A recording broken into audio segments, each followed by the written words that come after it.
तो साथियों, आज के इस वीडियो में हम राजस्थान के संत और संप्रदाय के बारे में डिस्कस करने वाले हैं। राजस्थान जीके की सीरीज के अंदर बहुत ही इंपॉर्टेंट टॉपिक्स को जो है रोज़ पढ़ाया जा रहा है। अगर आप हमारे चैनल पर नए हैं तो चैनल को जरूर सब्सक्राइब करें और इस वीडियो को अपने दोस्तों के साथ आप जरूर शेयर कीजिएगा। चलिए शुरू करते हैं। तो देखिए, राजस्थान के संत और संप्रदाय का ये फर्स्ट पार्ट है साथियों। हम इसको दो पार्ट के अंदर डिवाइड करेंगे, ठीक है, इसके अंदर, और नेक्स्ट वीडियो के अंदर हम जो है इनको अलग अलग भागों में बांटेंगे। तो इस वाले पार्ट के अंदर हम जो सबसे पहले पॉइंट डिस्कस करने वाले हैं वो है राजस्थान में सगुण भक्ति धारा के संप्रदाय, जिसमें पहला आता है आपके शैव संप्रदाय। भगवान शिव की उपासना करने वाले शैव कहलाते हैं। शैव धर्म की प्रधान पीठ या केंद्र जो है वो एकलिंग जी का मंदिर उदयपुर है। शैव मत के अनुसार शैव संप्रदाय मध्यकाल तक शैव मत के अनुसार 4 संप्रदाय थे, ठीक है। मध्यकाल के अंतर्गत तक देखा जाए तो ये शैव जो है आपके संप्रदाय जो था वो 4 संप्रदाय के अंदर विभक्त था, जिनके नाम कुछ इस प्रकार से हैं। पहला है आपके कापालिक, जो भैरव को शिव का अवतार मानकर पूजा करते हैं, वो होते हैं कापालिक। नेक्स्ट आता है लिंगायत। तीसरा आता है आपके पाशुपत या पाशुपति, ठीक है, पाशुपत या पशुपति। प्रवर्तक दंडधारी कुलिस, ठीक है। और लास्ट आता है आपके काश्मीरिक, ठीक है, काश्मीरक जो है। ये 4 प्रकार के जो है शैव मत के अनुसार जो है संप्रदाय माने गए हैं।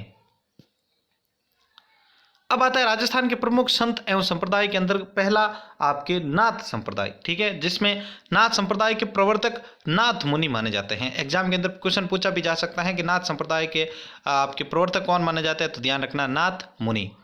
नाथ संप्रदाय के प्रथम गुरु गोरखनाथ थे। नाथ संप्रदाय के प्रधान पीठ या अग्रिम पीठ जो है आपके महामंदिर जोधपुर के अंदर है, जिनका निर्माण मान सिंह ने करवाया था। जोधपुर नाथ संप्रदाय का प्रमुख केंद्र रहा है। नाथ संप्रदाय की 2 शाखाएं हैं, जिनके नाम इस प्रकार से है, बैरागनाथ, बैराग पंथ और माननाथी पंथ। उसके बाद आता है शाक्त संप्रदाय। शाक्त संप्रदाय के अनुयायी मतावलंबी शक्ति यानी दुर्गा के विभिन्न रूपों की पूजा करते हैं। इस संप्रदाय के अनुयायियों ने देवी के विभिन्न रूपों में अनेकानेक मंदिर भी बनवाए थे। तो ये आपके नाथ और शाक्त संप्रदाय क्लियर होता है। यहाँ पर आगे बढ़ते हैं। उसके बाद आता है आपके वैष्णव संप्रदाय। वैष्णव संप्रदाय की मुख्य शाखाएं निम्न प्रकार हैं: रामानुज संप्रदाय, रामानंदी संप्रदाय, निम्बार्क संप्रदाय, वल्लभ संप्रदाय जो कि पुष्टि मार्ग, ठीक है, ब्रह्म या गौड़ी संप्रदाय। इनका विस्तार से वर्णन इस प्रकार से करते हैं, जिसमें पहला लेते हैं हम रामानुज यानी रामावत संप्रदाय। इसका प्रवर्तक रामानुजाचार्य ने किया था, ठीक है, इसका प्रवर्तन जो है आपके रामानुजाचार्य ने किया था। इनकी प्रधान पीठ जो है गलता जी जयपुर के अंदर मानी जाती हैं। उसके बाद आता है आपके वल्लभ संप्रदाय। इसके प्रवर्तक वल्लभाचार्य यानी श्री कृष्ण के बाल रूप की पूजा करने से हैं। इनकी प्रधान पीठ नाथ द्वारा राजसमंद में है तथा दूसरी पीठ कोटा के अंदर है। इस संप्रदाय का संबोधन श्री कृष्ण शरणम मम है। उसके बाद आता है आपके रामानंदी संप्रदाय। इसके प्रवर्तक जो हैं आपके रामानंद जी थे। यह संप्रदाय सगुण भक्ति धारा की उपासना करता है। इसकी प्रधान पीठ गलता जी जयपुर के अंदर है, जिसके संस्थापक पयहारी कृष्णदास जी हैं। उसके बाद आता है आपके निम्बार्क संप्रदाय। इस संप्रदाय को सनकादि संप्रदाय या हंस संप्रदाय भी कहते हैं। इसके संस्थापक या प्रवर्तक निम्बकाचार्य थे। इनकी प्रधान पीठ सलेमाबाद, ठीक है, इनकी प्रधान पीठ जो है आपके सलेमाबाद किशनगढ़ अजमेर में है तथा दूसरी पीठ उदयपुर के अंदर है। उसके बाद आती है ब्रह्म या गौड़ीय संप्रदाय। इसका प्रवर्तक जो है स्वामी मध्वाचार्य द्वारा किया गया था। इसका प्रवर्तन जो है आपके स्वामी माधवाचार्य द्वारा किया गया था। इस संप्रदाय की प्रधान पीठ गोविंद देव जी का मंदिर जयपुर के अंदर है। कच्छावा वंश के शासक अपने आप को गोविंद देव जी का दीवान मानते थे। किसके? कच्छावा वंश के जो शासक थे वे अपने आप को गोविंद देव जी का दीवान मानते थे। अब देखिए निर्गुण भक्ति धारा के संत और संप्रदाय, जिसमें संत जसनाती या जसनाथ संप्रदाय आता है। जसनाथ जी का जन्म कतरियासर बीकानेर में कार्तिक शुक्ल एकादशी विक्रम संवत 1539 यानी 1482 ईस्वी को हुआ था। जसनाथ जी के पिता का नाम हमीर जाट था। जसनाथ जी का माता का नाम रूपादे था। जसनाथ जी ने जसनाती पंथ का प्रवर्तन कर निर्गुण निराकार ब्रह्म की उपासना का उपदेश दिया था। जसनाथ जी का एक विख्यात पर्यावरण प्रेमी थे। जसनाथ जी की शिक्षा गोरक्षक पीठ के गोरख आश्रम में हुई थी। जसनाथ जी के प्रमुख आदेश शिम्बुधड़ा व कौड़ा ग्रंथ में संग्रहित हैं। जसनाथ जी ने गोरखनाथ जी के पंथ से दीक्षित होकर गोरखमाल्या, जो कि बीकानेर के अंदर में है, गोरखमाल्या में कठिन तपस्या करके ज्ञान की प्राप्ति की थी। ठीक है, ये आता है आपके जसनाथ जी के बारे में। जसनाती संप्रदाय की प्रधान पीठ आपके कतरियासर बीकानेर के अंदर है। जसनाथ जी ने अनुयायियों के लिए 36 नियमों के साथ जसनाती संप्रदाय चलाया था। इसका उद्देश्य व्यक्ति व समाज के आचरण को शुद्ध एवं मर्यादित करना है। नाथ संप्रदाय के 36 नियमों का पालन करने वाले लोग जसनाती कहलाने लगे थे। जसनाती संप्रदाय के लोग जाल वृक्ष व मोर के पंख को पवित्र मानते हैं। ठीक है, जाल वृक्ष और मोर का जो पंख होता है उसको ये पवित्र मानते हैं। परमहंस जसनाती संप्रदाय के वे अनुयायी जो इस संसार से विरक्त हो चुके हैं वे परमहंस कहलाते हैं। जसनाती संप्रदाय में भगवा वस्त्र पहनने वाले अनुयायी सिद्ध कहलाए हैं। जो भगवा कलर के जो वस्त्र पहनते हैं वे आपके अनुयायी सिद्ध कहलाते हैं। अंगारा या अग्नि नृत्य, यह नृत्य जसनाती सिद्धों द्वारा किया जाता है। जसनाती संप्रदाय के अनुयायियों द्वारा धधकते हुए अंगारों पर किया जाने वाला नृत्य है। इसमें जसनाती अग्नि में प्रवेश करने से पहले फतेह कहलाते हैं। तो ये भी एग्जाम में पूछा जा चुका क्वेश्चन है। अंगारा नृत्य के दौरान कौन कौन सा फतेह जो है आपके किस नृत्य के दौरान कहा जाता है? तो अंगारा नृत्य के दौरान। फिर आता है आपके जसनाथ जी को कतरियासर बीकानेर में सिकंदर लोधी ने 500 बीघा जमीन उपहार में दी थी। यहीं पर उन्होंने जीवित समाधि ली थी। जसनाती संप्रदाय के लोग गले में काले रंग का धागा पहनते हैं। जसनाथ जी संप्रदाय की प्रमुख 5 पीठें मालासर बीकानेर के अंदर, लिकमादेसर बीकानेर, पुनरासर बीकानेर, बमलू बीकानेर और पांचला नागौर के अंदर, ये इनकी प्रमुख 5 पीठें हैं किनकी? जसनाती संप्रदाय की। आगे देखिए साथियों, जाम्बोजी यानी जो कि विष्णु संप्रदाय से संबंधित हैं। इनका जाम्बोजी का जन्म पीपासर नागौर में भाद्रपद कृष्णा अष्टमी यानी जन्माष्टमी 1451 ईस्वी विक्रम संवत 1508 को हुआ था। जाम्बोजी के पिता का नाम ठाकुर लोहट पंवार था। जाम्बोजी की माता का नाम हंसा देवी। जाम्बोजी का मूल नाम धनराज। जाम्बोजी के गुरु का नाम गोरखनाथ था। जाम्बोजी का प्रमुख कार्यस्थल क्रीड़ा स्थल जो कि है शंबराथल। ठीक है, शंबराथल बीकानेर के अंदर। जाम्बोजी के उपनाम कौन कौन से हैं? विष्णु का अवतार, पर्यावरण वैज्ञानिक और गूंगा गहला। ठीक है, ये इनके प्रमुख उपनाम माने जाते हैं जाम्बोजी के। उसके बाद आता है साथियों जाम्बोजी की मृत्यु मुकाम तालवा जो कि नौखा बीकानेर के अंदर में विक्रम संवत 1591 में हुई थी। यहीं पर जाम्बोजी ने समाधि ली थी। जाम्बोजी ने विष्णुई संप्रदाय या पंथ का प्रवर्तन करके विष्णु की निर्गुण निराकार ब्रह्म की उपासना का उपदेश दिया था। विष्णुई संप्रदाय की प्रमुख पीठ मुकाम तालवा नौका बीकानेर। जाम्बोजी ने अपने आराध्य देव को विष्णु कहा था तथा मोक्ष प्राप्ति के लिए गुरु के महत्व, विष्णु का नाम जप तथा सत्संग के महत्व को प्रतिपादित इन्होंने किया था। जाम्बोजी ने विष्णुई संप्रदाय, ठीक है, विष्णुई संप्रदाय के अनुयायियों के लिए 29 नियम या सिद्धांत बनाए थे। इसी तरह 20 और 9 नियमों को मानने वाले बिश्नोई कहलाए थे।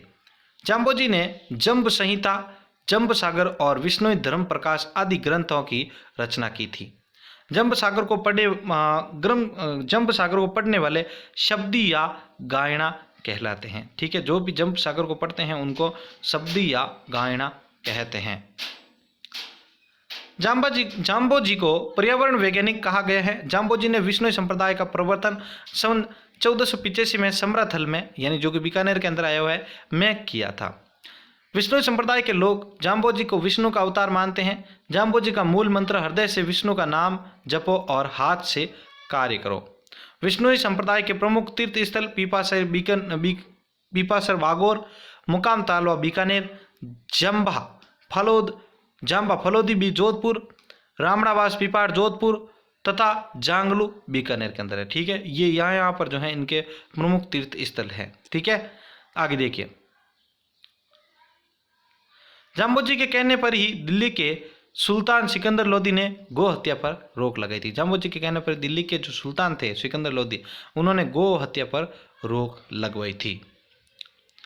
आगे देखिए साथियों, संत दादू जी जो कि दादू पंथ से संबंधित हैं। संत दादू जी का जन्म अहमदाबाद गुजरात में चैत्र शुक्ल अष्टमी विक्रम संवत 1601 ईस्वी में हुआ था। लेकिन दादू जी की साधना एवं कर्म भूमि राजस्थान ही रही है। ऐसी मान्यता है कि संत दादू जी साबरमती नदी अहमदाबाद गुजरात के अंदर है, वह बहते हुए लोदीराम जी सारस्वत ब्राह्मण को संदूक में मिले थे। संत दादू जी को राजस्थान का कबीर कहा जाता है, क्योंकि दादू जी ने कबीर की तरह लोक भाषा में राजस्थान में निर्गुण भक्ति आंदोलन को फैलाया था। 1574 ईस्वी में दादू जी ने शाम्बर में दादू संप्रदाय या पंथ की स्थापना की तथा मृत्यु के बाद इन्हें दादू पंथ नाम से जानने लगे थे। दादू पंथ की प्रमुख पीठ देखिए नारायणा जयपुर के अंदर है। दादू जी ने अपना अंतिम समय यही नारायणा के अंदर, जो कि जयपुर के अंदर आया हुआ है, में बिताया था। दादू जी के उपदेश दादू जी री वाणी, दादू जी रा दुहा ग्रंथों में संग्रहित हैं। इनके जो उपदेश है वे आपके दादू जी री वाणी, दादू जी रा दुहा ग्रंथों के अंदर संग्रहित किया गया है। संत दादू जी का निवास स्थल रजब द्वार कहलाता है। संत दादू जी का जो निवास स्थल है वो रजब द्वार कहलाता है। संत दादू जी के इनके गुरु वृंदावन जी बुड्ढन थे, जो कि कबीर के शिष्य थे। संत दादू जी के शिष्यों को रजवात अथवा रजब पंथी कहा जाता है। दादू जी के 152 शिष्य थे, जिनमें से प्रमुख 52 शिष्य जिन्हें दादू पंथ के 52 स्तंभ कहा जाता था, जिनमें 2 पुत्र गरीबदास एवं मिस्कीम दास के अलावा बखनाजी, रजब जी, सुंदरदास जी, जगन्नाथ व माधोदास जी आदि प्रमुख शिष्य थे। दादू पंथ के सत्संग अलग दरीबा कहलाते हैं। दादू पंथ के सत्संग जो है वे आपके अलग दरीबा कहलाते हैं। दादू जी का सिद्धांत क्या था? ईश्वर केवल मनुष्य के सद्गुण को पहचानता है तथा उनकी जाति नहीं पूछता। आगामी दुनिया में कोई जाति नहीं होगी। दादू पंथी साधु विवाह नहीं करते हैं। वे गृहस्थी के बच्चों को गोद लेकर अपना पंथ चलाते हैं। कौन? दादू पंथी। दादू पंथ की प्रमुख 4 उपशाखाएं हैं: खालसा, विरक्त, उत्तरादे, स्तनधारी एवं खाकी। ये जो है इनकी प्रमुख शाखाएं हैं। फिर आता है संत लालदास जी। ठीक है, लालदासी संप्रदाय। लालदास जी का जन्म जो है आपके मेवात प्रदेश अलवर के धौलीदूत, ठीक है, धौलीदू गांव में श्रावण कृष्ण पंचमी को 1540 ईस्वी में हुआ था। लालदास जी के पिता का नाम चांदमल था। लालदास जी की माता का नाम समदा। संत लालदास जी मेव जाति के लकड़ारे थे। लालदास जी ने तिजारा यानी अलवर के मुस्लिम संत गद्दन चिश्ती मदाम से दीक्षा ली थी। ठीक है, तथा लालदासी संप्रदाय का प्रवर्तन कर निर्गुण भक्ति का उपदेश दिया था इन्होंने। लालदासी संप्रदाय की प्रधान पीठ जो है आपके नगला भरतपुर के अंदर है। लालदास जी, ठीक है, लालदासी संप्रदाय के प्रमुख स्थल शेरपुर व धौलीदू अलवर, यहाँ पर लालदासी संप्रदाय का वार्षिक मेला लगता है। संत लालदास जी की मृत्यु नगला गांव भरतपुर रियासत में हुई थी। अलवर जिले के शेरपुरा में इनका समाधि स्थल है। लालदास जी की चेतावनियां लालदास जी का प्रमुख काव्य ग्रंथ माना गया है। उसके बाद आता है आपके चरणदास जी। चरणदास जी का जन्म अलवर जिले में डेहरा नामक गांव में 1703 ईस्वी में हुआ था। चरणदास जी के पिता का नाम मुरलीधर, चरणदास जी की माता का नाम कुंजो देवी। चरणदास जी का प्रारंभिक नाम रणजीत था। मुनि सुखदेव से दीक्षा लेने के बाद इनका नाम चरणदास रखा गया था। चरणदास जी पीले वस्त्र पहनते थे। चरणदास जी के प्रमुख ग्रंथ ब्रह्म ज्ञान सागर, ब्रह्मचरित्र, भक्ति सागर एवं ज्ञान सर्वोदय हैं।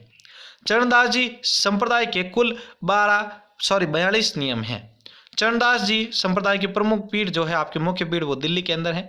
राजस्थान का एकमात्र संत जिनका जन्म राजस्थान में हुआ, परंतु इनके द्वारा चलाए गए चरणदासी संप्रदाय की प्रमुख पीठ दिल्ली के अंदर बनी है। चरणदासी संप्रदाय सगुण एवं निर्गुण भक्ति मार्ग का मिश्रण है। चरणदास जी ने भारत पर नादिर शाह के आक्रमण की भविष्यवाणी की थी। इन्होंने जो है भविष्यवाणी की थी। तो साथियों यहाँ पर ये जो फर्स्ट चैप्टर था, फर्स्ट पार्ट जो था वो समाप्त हो चुका है। हम आने वाले वीडियो के अंदर राजस्थान के प्रमुख संत एवं संप्रदाय का दूसरा पार्ट पढ़ेंगे, जिसके अंदर और जो भी संत और संप्रदाय हैं उनके बारे में जो पॉइंट्स बनते हैं जीके के वो पढ़ने वाले हैं साथियों। तो ये आज का वीडियो आपको कैसा लगा है, अपने दोस्तों के साथ इसको जरूर शेयर कीजिएगा। वीडियो अच्छा लगा है तो इसको लाइक जरूर कीजिएगा और इसी तरह हमारा सपोर्ट करते रहें। आने वाले टाइम के अंदर हम राजस्थान के जीके से संबंधित इंपॉर्टेंट टेस्ट सीरीज को लेकर आने वाले हैं, जो कि सभी एग्जाम के लिए इंपॉर्टेंट होंगे। तो इस मौके को नहीं गंवाना चाहते तो हमारे चैनल को सब्सक्राइब जरूर कीजिए। इसी के साथ मैं संपत लेलड़ आप सभी से अलविदा ले रहा हूँ। धन्यवाद।